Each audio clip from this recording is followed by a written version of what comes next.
છોટાઉદેપુર કલેક્ટરની સરકારી ગાડીને અકસ્માત। દેવલિયા પાસે અકસ્માત। કલેક્ટર ગાર્ગી જૈનનો આબાદ બચાવ। છોટાઉદેપુર જિલ્લા કલેક્ટર ગાર્ગી જૈન બોડેલી ખાતેના કાર્યક્રમમાં હાજરી આપવા જઈ રહ્યા હતા ત્યારે દેવલિયા પાસે તેમની સરકારી ગાડીને અકસ્માત નડ્યો હોવાની ઘટના સામે આવી છે। મળતી માહિતી મુજબ છોટાઉદેપુરથી બોડેલી તરફ જઈ રહેલી કલેક્ટરની સરકારી ગાડી દેવલિયા પાસે અકસ્માતગ્રસ્ત બની હતી। અકસ્માતમાં કલેક્ટર ગાર્ગી જૈનનો સદનસીબે આબાદ બચાવ થયો છે। જો કે અકસ્માતમાં કલેક્ટરના ડ્રાઈવરને ઈજા પહોંચતા સારવાર માટે હોસ્પિટલ ખસેડવામાં આવ્યા હોવાનું જાણવા મળ્યું છે। ઘટનાની જાણ થતાં પોલીસ સહિતનો કાફલો તાત્કાલિક ઘટના સ્થળે પહોંચ્યો હતો। પોલીસે અકસ્માતની પરિસ્થિતિ અને કારણ અંગે વધુ તપાસ હાથ ધરી છે। કલેક્ટર સુરક્ષિત, ડ્રાઈવરને ઈજા, અકસ્માતનું કારણ જાણવા પોલીસ તપાસ ચાલુ।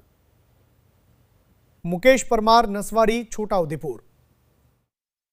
પ્રકોપ ન્યૂઝ, સાચા સમાચાર, ઝડપી સમાચાર, जनताનો અવાજ।